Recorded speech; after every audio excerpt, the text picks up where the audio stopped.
Hello and good morning. I'm going to talk about my first users for my SaaS MVP.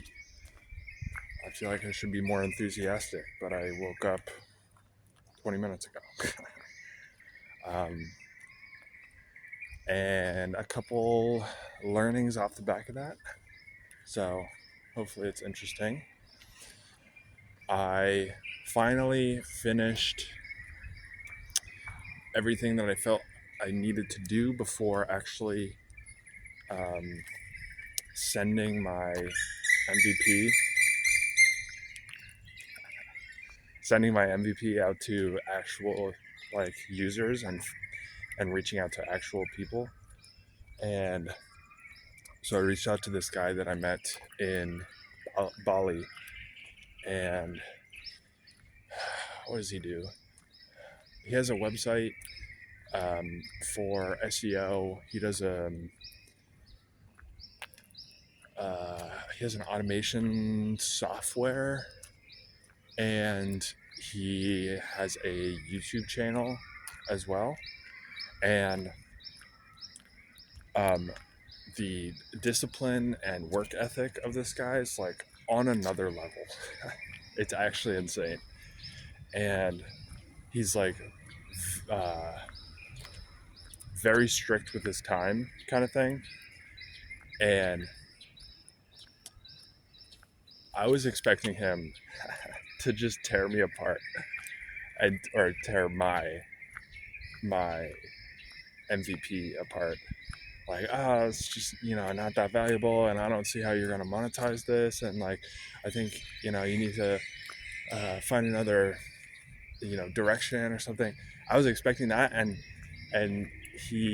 I send him the link, and he video calls me, and we jump on this call, and he's like, yo, this is actually really good. And he's like, I would actually pay for this.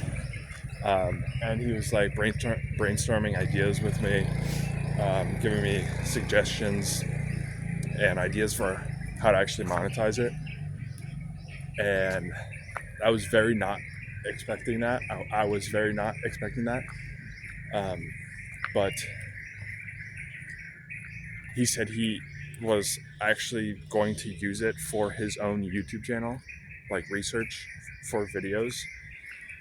And I was just, it feels good, And I feel lucky that the first user that I reach out to happens to also be my target customer, and he likes it and says he's going to use it. And that's pretty big. So anyway, I'm feeling good about that. I wanted to say two other things. And I guess they can go in either order. So I'll just pick one.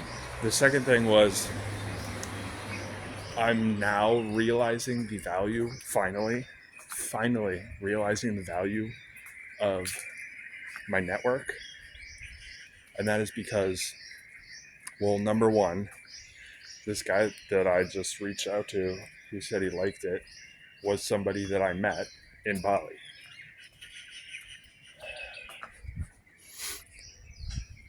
And I also jumped on another call with a guy yesterday who I met in this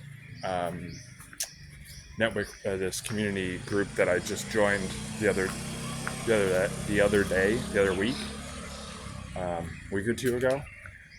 And he was also very optimistic, and he was like, yo, I can see I'm envisioning all of the use cases for this. But I was a little skeptical, and I'll get into why in just a sec. But like, good feedback from him too. Maybe neutral feedback I would give it. But like, I also met him through my network, through a community. And I'm talking with another guy from the same community who's also a small YouTuber in the kind of self-improvement space, looking to build this personal brand and get into coaching. And I'm like, oh my God, you're literally my target customer. And so I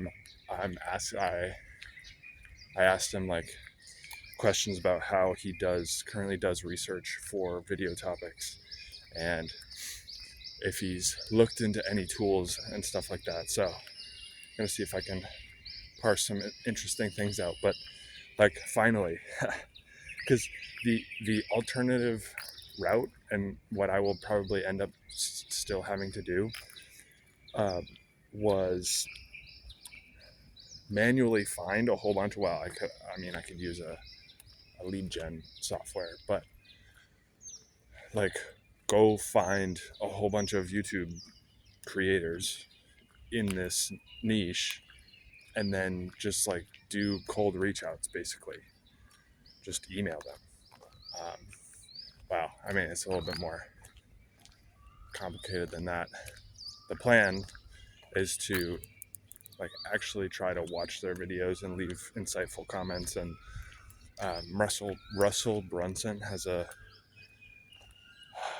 concept in, I think it's Expert Secrets, called digging your well, where basically you want to start digging your well before you're thirsty.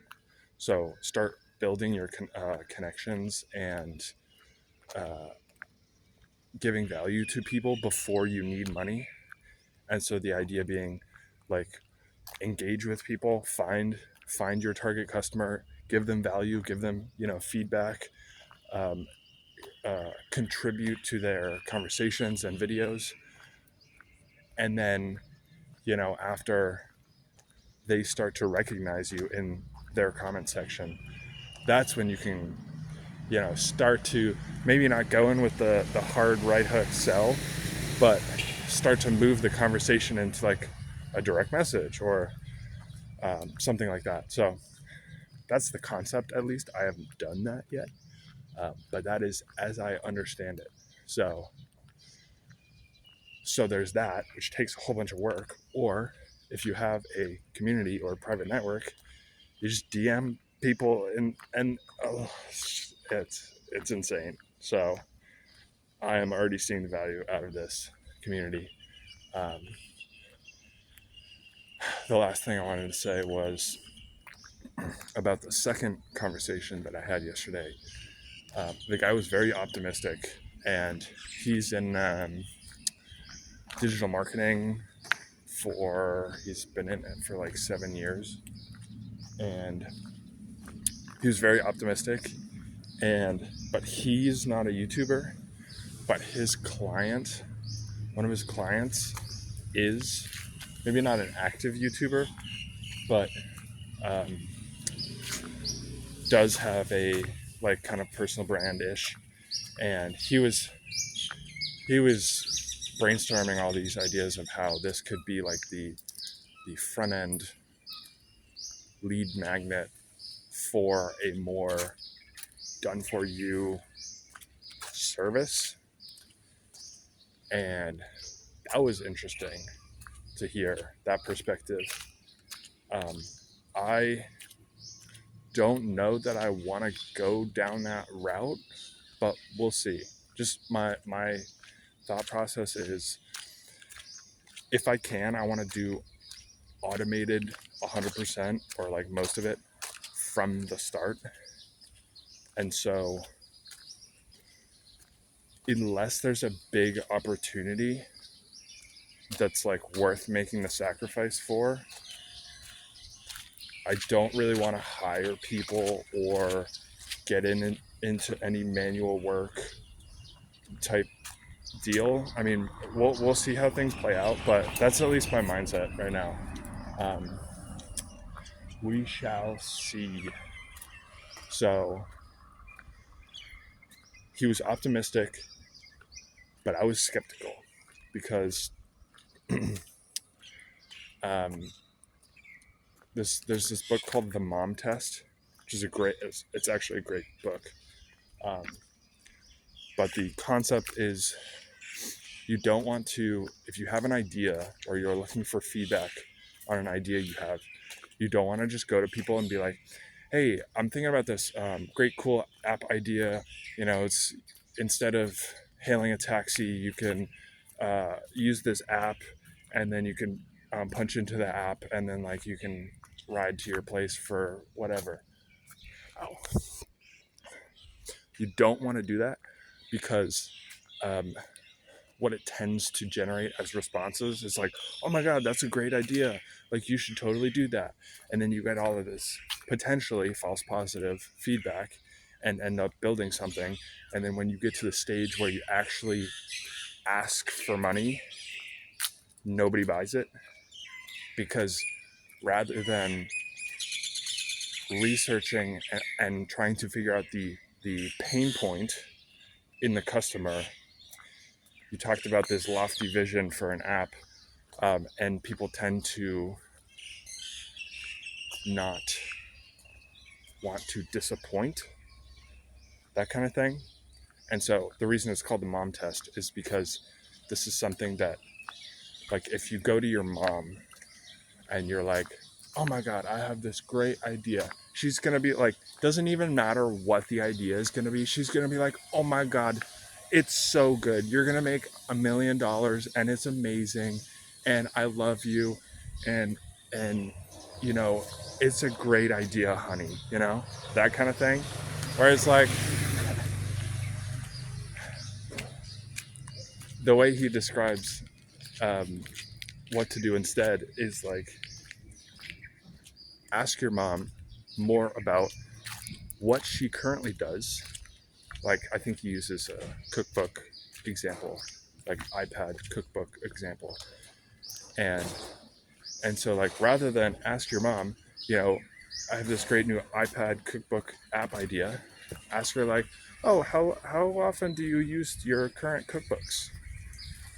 And maybe she says, oh, like, I never use those things. They're just a great gift or something like that. And then it's like, okay, so she doesn't use a cookbook, so she's probably not going to use a cookbook app. That's the idea. So anyway, I was getting some of those vibes, but we'll see. I don't know. I will show me the emails.